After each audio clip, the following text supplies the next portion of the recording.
Prime Minister Stephen Harper spent this day in Winnipeg, but he could not escape the Senate scandal. The RCMP alleged criminal wrongdoing by the Prime Minister's former Chief of Staff and Mike Duffy, all connected to that now famous $90,000 check. And while the allegations have not been proven, they have prompted many more questions. Senior correspondent Terry Malewski has the story for us tonight. Terry. Well, Wendy, the Duffy saga just won't die. Even on a Friday with the party leaders out of town, the scandal follows the Prime Minister around. They are Mr. Duffy and Mr. Wright. In Winnipeg, Stephen Harper stuck doggedly to his line that there are only two bad guys here, and he's not one of them. There are two individuals who are under investigation for an improper payment that was not disclosed. They're Mr. Duffy and Mr. Wright, and that's how it should be.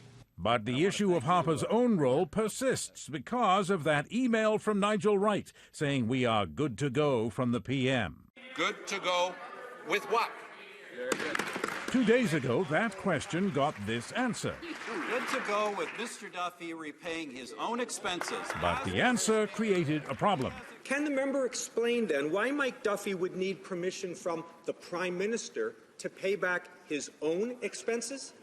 Today, the response was to change the subject. He was told on February 13th by the Prime Minister that he need to repay these inappropriate expenses. So the question lives on, along with many others, about the strange goings-on at the PMO, such as, what about Benjamin Perrin, Harper's lawyer, who negotiated a deal with Duffy's lawyer, but then left the PMO, leaving no emails behind? Who deleted Mr. Perrin's emails? Who instructed them to do so? And what were they hiding? On that, there was a mysterious answer. Mr. Perrin, of course, there are Treasury Board rules that outline how emails are dealt with when an employee leaves. There are Treasury Board rules based upon this law, which says no government or ministerial record shall be disposed of, including by being destroyed. But there is also a guideline that says when leaving a job, delete all transitory records, whatever that means, and another that says ensure that files in your custody are transferred to another employee. So expect to hear more about all that and more of this. Because the documents quite clearly show that the Prime Minister did not know. I want the Prime Minister to stand up and answer to Canadians, because I think many of us who've watched the House of Commons are fed up with this obfuscation and trying to change the channel day after day. The government strategy is obviously to isolate, obfuscate, deny, and hope everybody just gets tired of it.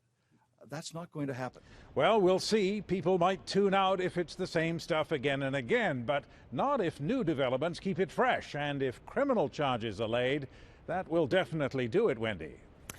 Thanks so much, Terry. Terry Malewski in Ottawa. So there's a lot to take in about this scandal, and we want to make sure you're getting all the information you need. So we're asking for your questions on the Senate scandal. Just send an email to thenational@cbc.ca. We'll track down the answers and bring them to you on an upcoming program.